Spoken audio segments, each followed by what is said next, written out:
वाचोई साहब, वैसे जितने ज़ोरों शोर से आपने ऑपोजिशन लीडर और वज़ीर-ए-आज़म की मुशावरत चेयरमैन नैब की तकर्रुरी को लेकर आपने कहा कि अगर ये मुशावरत ऑपोजिशन के साथ करनी है तो यस, शहबाज शरीफ के साथ करनी है तो नो, इतने ज़ोर से मैंने किसी वज़ीर को ये कहते हुए नहीं सुना, बल्कि फ़रूक नसीम साहब तो हर जगह यही कह रहे थे कि ऑपोजिशन लीडर और लीडर ऑफ द हाउस के दरमियान ये मुशावरत होगी।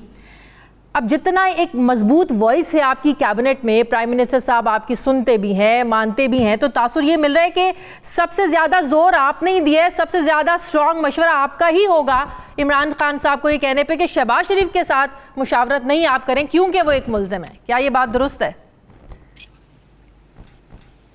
उल्टी बात है। मैं फ्रैंकली वही बात करता हूँ जो मुझे प्राइम मिनिस्टर साहब कहेंगे कहने के लिए, बिकॉज मेरी अपनी जो है वो उस तरह हैसियत नहीं है। मैं तो as a spokesperson of the party और spokesperson of the government बात करता हूँ, और स्पोक्स पर्सन का जो काम है वो ये है कि जो लीडरशिप की डिजायर है या जो फैसले हैं उनको एक्सप्रेसली अवाम तक जो है वो पहुंचे। और इसलिए ये जो सारा मामला है ये इसके मुताबिक ही मैंने किया। ये प्राइम मिनिस्टर साहब ने जैसे मुझे डिजायर कानून से बालातर तो नहीं होनी चाहिए फवाद चौधरी साहब। अगर एक मुल्जिम से वजीर आजम बात नहीं कर सकते तो उसी मुल्जिम से फिर सदर मुमलिकत को क्यों मुशावरत के लिए आप लोग कह रहे हैं? वाई? कानून में लिखा है, अभी पता नहीं सदर मुमलिकत भी करेंगे या नहीं करेंगे, क्योंकि अभी तो जो हालात हैं उसमें देखिए ना, इसमें मामला ये है कि शहबाज शरीफ साहब से क्यों नहीं कर रहे। शहबाज शरीफ साहब से इसलिए नहीं कर रहे कि एक नैब ने एक पहले ही ये डिक्लेयर कर दिया है कि वो एक्यूज्ड हैं। 7.5 अरब रुपए का उनके ऊपर रेफरेंस जो है नैब ने डाल दिया है। अब उसके बाद उनसे कैसे पूछ के लगाया जाए कि आप बताइए आपका तफ्तीशी कौन होगा? ये तो बड़ी एक इमोरल बात होगी, और उसको आगे इस तरह से लेके जाना, इस तरह से उसके ऊपर इंसिस्ट करना, मैं समझता हूँ कि बड़ी इमोरल पोजीशन है इस वक्त पोजीशन लीडर की। ऑपोजिशन कह रही है कि अगर आप इस चीज़ को कॉन्फ्लिक्ट ऑफ इंटरेस्ट का नाम दे रहे हैं तो कॉन्फ्लिक्ट ऑफ इंटरेस्ट ये भी है कि प्रोसिक्यूटर जनरल ज़ाहिर है वो भी हुकूमती नुमाइंदा है, हुकूमत के ही होंगे, तो वो भी तो फिर एक कॉन्फ्लिक्ट ऑफ इंटरेस्ट होगा। वो कैसे फिर अपनी ही हुकूमत के खिलाफ केसेस बनाएंगे या कोई रेफरेंस दायर करेंगे?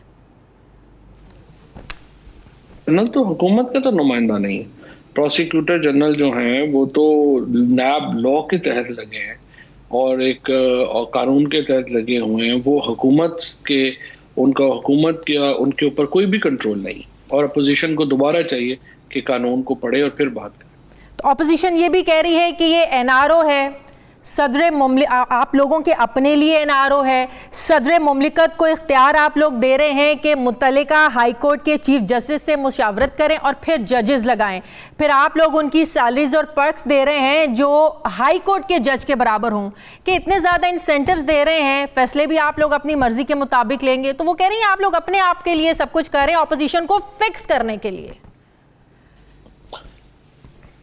पर तो फिर बुनियादी तौर पे तो अपोजिशन का एक ही मुतालबा है ना, और वो मुतालबा ये है कि नैब की जो अदालतें हैं उनको कमज़ोर होना चाहिए, और एक तो उनकी तनख्वाहें नहीं होनी चाहिए, उनका जो स्ट्रक्चर्स हैं वो कमज़ोर होने चाहिए।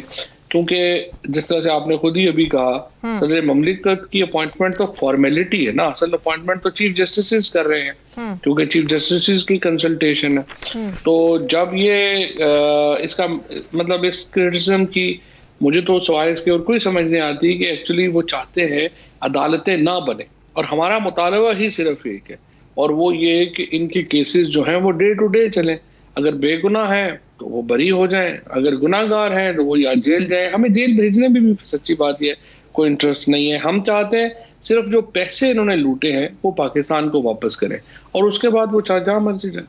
3 सालों में पैसे रिकवर नहीं हुए, इन तरामीम के बाद जब सिस्टम को तेज करने की कोशिश की जा रही है, जल्दी फैसले हों, क्या इन 2 सालों में पैसे रिकवर हो जाएंगे? ये शायद कि ये जो क्रिटिसिज्म है ना आपका, ये हमारा भी क्रिटिसिज्म है। अब देखिए ना, जो शहबाज शरीफ का जो केस है वो बिल्कुल ब्लैक एंड वाइट केस है, किसी में उसमें बैंकिंग ट्रांजैक्शंस हैं, सबको मालूम है कि किस तरह से टीटियां लगाई गई, सबको मालूम है कि किसी क्लर्क को, किसी चपरासी को, किसी फलूदे वाले को, इन सब के अकाउंट्स को यूज किया गया, पैसे जो हैं वो लाए गए। अब सवाल ये है कि वो के 6 महीने तो उस कोर्ट में जज ही नहीं रहा, तो वो शहबाज शरीफ साहब तो बाहर जलसे करते फिर रहे हैं। तो जब तक ये मुकदमात अपने मंतकी इंजाम तक नहीं पहुंचेंगे तो आपका गिला बिल्कुल जायज़ है, और मेरा ख्याल है ये क्रिटिसिज्म भी जायज़ है, लेकिन उसके लिए फिर क्या आप करेंगे? आप अदालती निज़ाम को मजबूत करेंगे, और यही कोशिश हमने की है। और आप देखें दोबारा उसके ऊपर अपोजिशन की तनकीद आ रही है, अपोजिशन तनकीद कर रही है, तो उसका मतलब क्या है? अपोजिशन चाहती है कि अदालती निज़ाम कमज़ोर रहे। मुझे एक और चीज़ का जवाब दीजिए जो मुझे लग रहा है कि जो कुछ शिकें हैं जिससे ऑपोजिशन को फ़ायदा पहुंचता हुआ नज़र आ रहा है।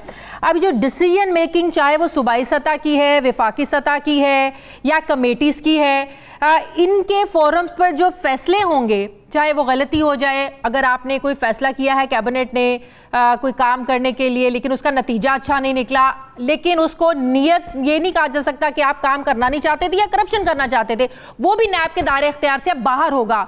तो क्या ये सब चीज़ें शाहिद खाकान अब्बासी उन पर भी अप्लाई होंगी, एहसन इकबाल पर केसेस हैं उन पर भी अप्लाई होंगी, ख्वाजा आसिफ पर आमदन से ज़ायद असासों का केसेस हैं उन पर भी अप्लाई होंगी? इनडायरेक्टली तो लग रहा है कि उनको भी फ़ायदा पहुंचेगा, इसीलिए शायद वो सोच नहीं रहे कि अदालत लेकर जाएं इसको।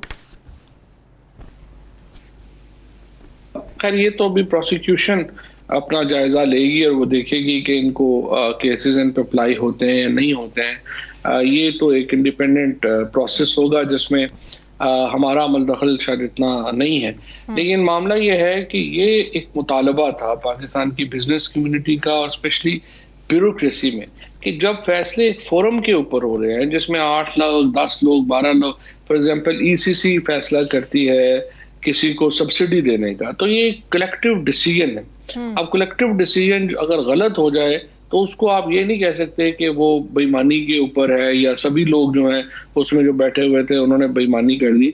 तो वो मुश्किल, जैसे कैबिनेट के डिसीजंस हैं, ईसीसी के डिसीजंस हैं या बाकियों के डिसीजंस हैं, तो उससे ये ब्यूरोक्रेसी, इसी तरह से बिजनेस क्लास का एक बहुत बड़ा मुतालबा था कि टैक्स के केसेस जो है वो आप नैब से निकालें, और अब आपने एफबीआई भी इतना तगड़ा कर दिया।